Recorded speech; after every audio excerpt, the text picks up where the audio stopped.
दुबळी माझी झोळी. मित्रहो, संयम बाळगून अवास्तव अपेक्षांना मुरड घालत जगायचं ठरवलं तर अवघं जीवन सुंदर व्हायला वेळ लागत नाही. अशा जगण्यावर आणि एकूणच जीवनावर भाष्य करणाऱ्या एका चिंतनात्मक लेखाचं अभिवाचन आता आपण ऐकणार आहोत. लेखक वसंत गणपतराव जाधव, पुणे. अभिवाचन दत्ता सरदेशमुख. दुबळी माझी झोळी.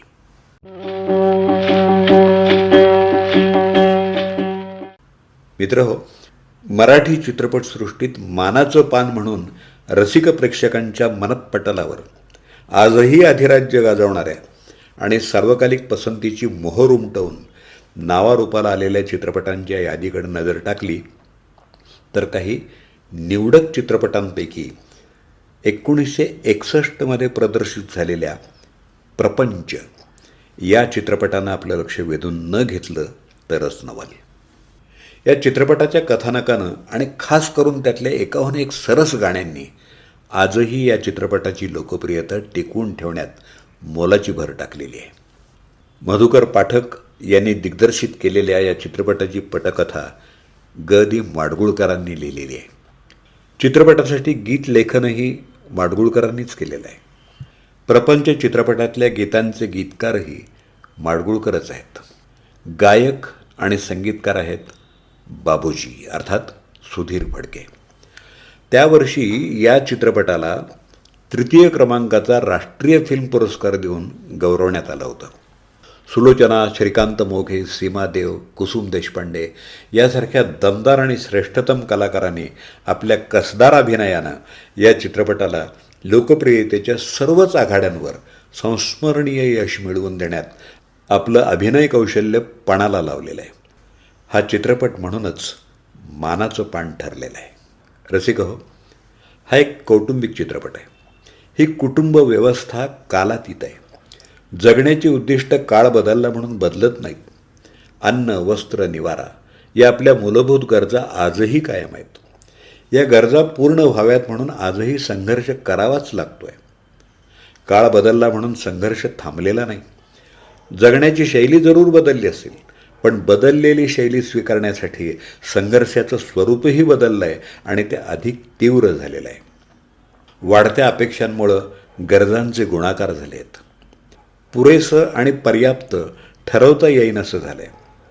हाव वाढली, लोभ वाढला, जीवघेणा संघर्ष वाढला आणि आपल्या क्षमता आणि अपेक्षांचा मेळ घालणं कठीण होऊन बसलं आहे. मर्यादित गरजांनी अमर्यादेच्याही सीमा ओलांडलेल्या आहेत आणि दुबळ्या सामर्थ्याची लक्तरं वेशीवर टांगली आहेत. या चित्रपटातल्या देणाऱ्याचे हात हजारो या गदिमांच्या अजरामर गीतानं जगण्याचं तत्त्वज्ञान सांगताना आपल्या निसर्गदत्त क्षमता ओळखून भौतिकातल्या अवास्तव अपेक्षांना मुरड घालण्यातच जगण्याची सार्थकता दडलेली आहे. हा सार्वकालिक वैश्विक संदेश मानवजातीला दिलेला आहे. पोटा पुरता पसा पाहिजे, नको पिकाया पोळी. देणाऱ्याचे हात हजारो, दुबळी माझी झोळी. देणाऱ्याचे हात हजारो, दुबळी माझी झोळी.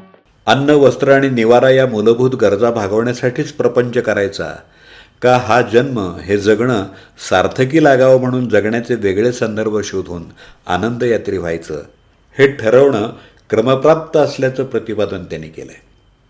खरं तर आपल्या अन्न, वस्त्र आणि निवारा या मूलभूत गरजा आहेत तरी किती? खूपच मर्यादित.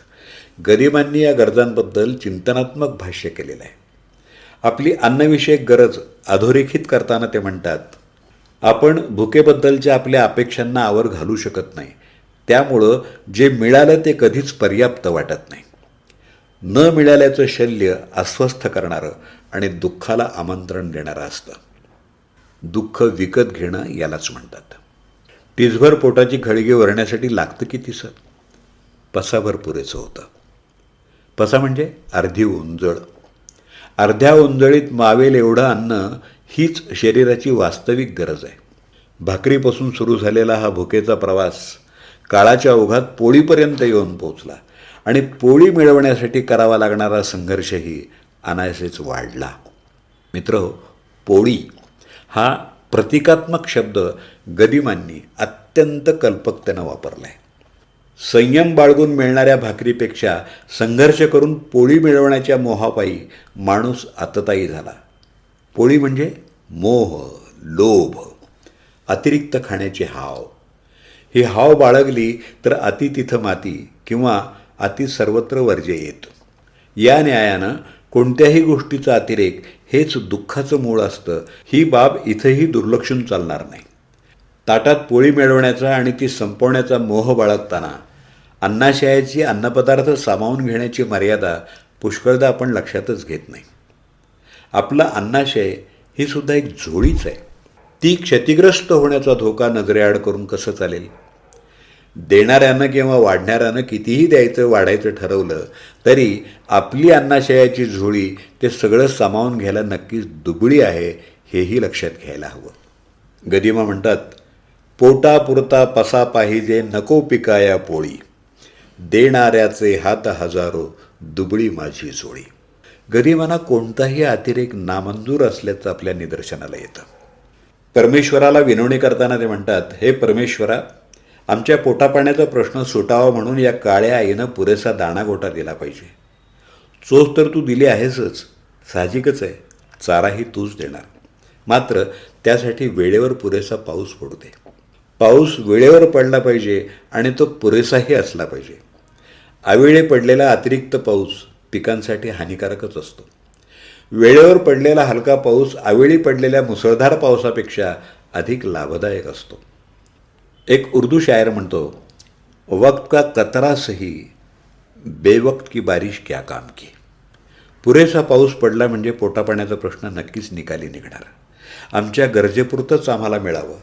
एका वेळची भूक भागण्यासाठी तळहाताची किंवा तळहाता एवढी थाळी पुरेशी असते. त्या थाळीत मावेल एवढंच आम्हाला हवं आहे. त्यापेक्षा मोठी थाळी नकोच नको. तू आनंद हाताने देव केलं तरी झोळी फाटून खाली सांडू देण्यात कोणतंही हाशील नाही. हवास तितुका पाडी पाऊस देवा वेळोवेळी, हवास तितुका पाडी पाऊस देवा वेळोवेळी, चोची पुरता देव दाणा माय माऊली काळी, एकवितीच्या भुकेस पुरते तळहाताची थाळी, एकवितीच्या भुकेस पुरते तळहाताची थाळी, देणाऱ्याचे हात हजारो दुबळी माझी झोळी. हवाच तितका पाडी पाऊस देवा वेळोवेळी, चोची पुरता देवो दाणा माय माऊली काळी, एक वितीच्या भुकेस पुरते तळहाताची थाळी, देणाऱ्याचे हात हजारो दुबळी माझी झोळी. गदिमांना म्हणायचं आहे, फार अपेक्षा ठेवल्या की कधीतरी अपेक्षाभंग होणारच. अपेक्षाभंगाचं दुःख हे असह्य असतं. निवाऱ्याच्या बाबतीतही माणूस तोच त्रागा करतो.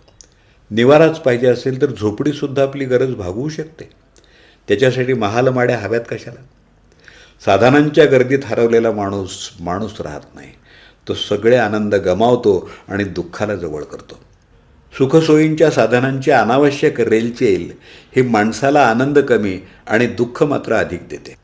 अट्टहासानं मिळवलेली कोणतीही वस्तू वरकरणी आनंद देणारी वाटत असली तरी भविष्यात ती छुप्या दुःखाचं कारण ठरते. संत तुकडोजी महाराज म्हणतात, राजासजी महाली सौखे कधी मिळाली, राजासजी महाली सौखे कधी मिळाली, ती सर्व प्राप्त झाली या झोपडीत माझ्या. केला इशारा जाता जाता या चित्रपटातलं एक डोंबारी गीत आहे, ऐकलं असेल तुम्ही. उद्याच्या पोटाची काळजी कशाला, आभाळ पांघरुनी दगड उशाला. बघा किती सुंदर शब्द आहेत. उद्याच्या पोटाची काळजी कशाला, आभाळ पांघरुनी दगड उशाला. किती मर्यादित गरजा असतात माणसांच्या जगण्यासाठी. आपण मात्र अहोरात्र ऊर फाटेपर्यंत धावतच असतो. कशासाठी? जगण्यासाठी अनावश्यक असलेलं मिळवण्याकरता. डोक्यावर सावली देण्या इतपत निवारा पुरेसा असताना महालमाड्या नाहीत म्हणून दुःखी कष्टी राहण्यात कोणतंही शहाणपण नाही. मित्रहो, कपड्यांचीही तीच गोष्ट आहे. शरीर झाकणं हाच उद्देश असेल आणि साधी वस्त्र हा उद्देश पूर्ण करत असतील तर किमती आणि उंची वस्त्रांची आवश्यकता आपोआपच दुय्यम किंवा गौण ठरते. बरोबर आहे ना? हौसेला मोल नसतं असं म्हटलं तरी पैसा मातीमोल करणारी हौस काय कामाची? आपल्याला गरजा निश्चित करता यायला हव्यात. साधे सोपे मार्ग उपलब्ध असताना बिकट वाटेनं पावलं टाकायची कशाला? खर्चिक बाबी मिळवण्यासाठी सर्वस्व पणाला लावणं म्हणजे अनायासेच दुःखाला आमंत्रण देण्यासारखंच आहे, नाही का?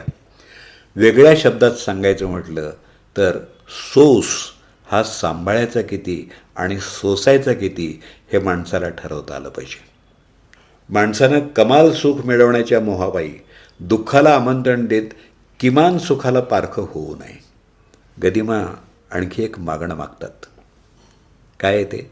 हे विधात्या, प्रत्येक ऋतू आमच्यासाठी सुसह्य असू दे. निसर्गाचा प्रकोप नको. गोठवून टाकणारी कडाक्याची थंडी जशी नको, तसं सर्वांगाची लाहीलाही करणारी उन्हाची दाहकताही नको. पुरेशा पावसाप्रमाणेच हे ऋतूही शरीराला आणि मनाला प्रफुल्लित करणारे आणि सुसह्य असावेत. या ऋतूंचं मर्यादित स्वरूपातलं सामर्थ्य चराचराला चैतन्य प्रदान करणारं, हर्षोल्लासात नाहूमाखू घालणारं आणि उपयुक्तता सिद्ध करणारं असतं. मात्र त्यांचा अतिरिक्त तामसिक कोप विनाशकारीच असणार. बघा, गदिमा म्हणतात की महाल माड्या नकोत नाथा, महाल माड्या नकोत नाथा, माथ्यावर दे छाया, गरजेपुरती देई वसने, जतन कराया काया. गोठ विणारा नको कडाका, गोठ विणारा नको कडाका, नको उन्हाची होळी, देणाऱ्याचे हात हजारो, दुबळी माझी सोळी. महाल माड्या नकोत नाथा, माथ्यावर दे छाया, गरजे पुरती देई वसने, जतन कराया काया. गोठ विणारा नको कडाका, नको उन्हाची होळी, देणाऱ्याचे हात हजारो, दुबळी माझी गोळी. गदिमा पुढं म्हणतात, हे ईश्वरा, तू अनंत हाताने आम्हाला हे सगळं काही देतोयस, पण हे सगळं घेण्याची आमची क्षमता आहे का? आम्हाला हे सगळं झेपणार आहे का? आमच्या 2 हातात आणि दुबळ्या झोळीत हे सगळं सामावून घेणं खरोखरच अशक्य आहे. अनंत हस्ते कमलाकराने, देता किती घेशील दो कराने, अशी आमची अवस्था झाली आहे. आमच्या क्षमतांना मर्यादांची कुंपण आहेत. त्यामुळं आम्हाला सोसेल एवढंच दे. त्याच्याहून अधिक काही मिळावं असा आमचा हट्टही नाही.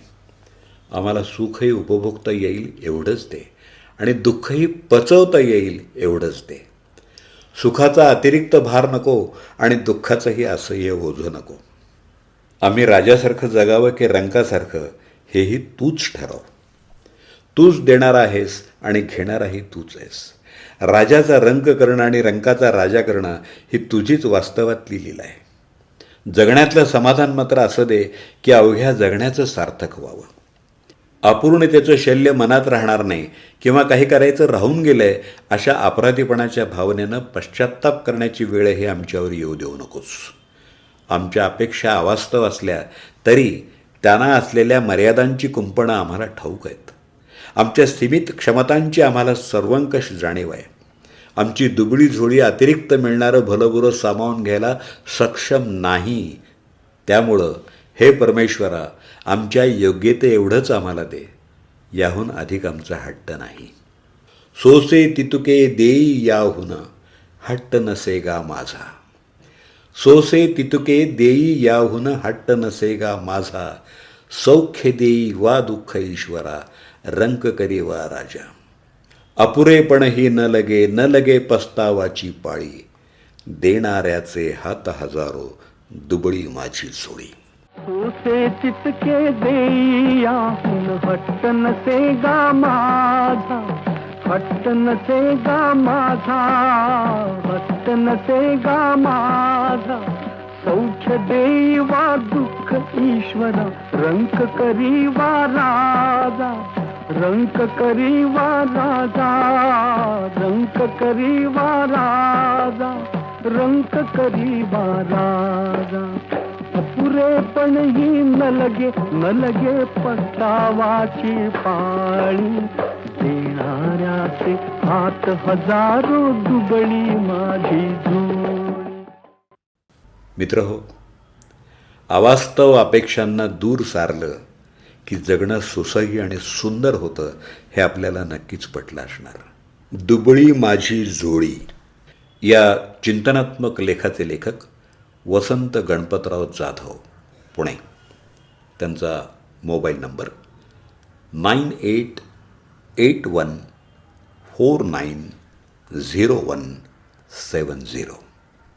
अभिवाचन दत्ता सरदेशमुख. 8329730186.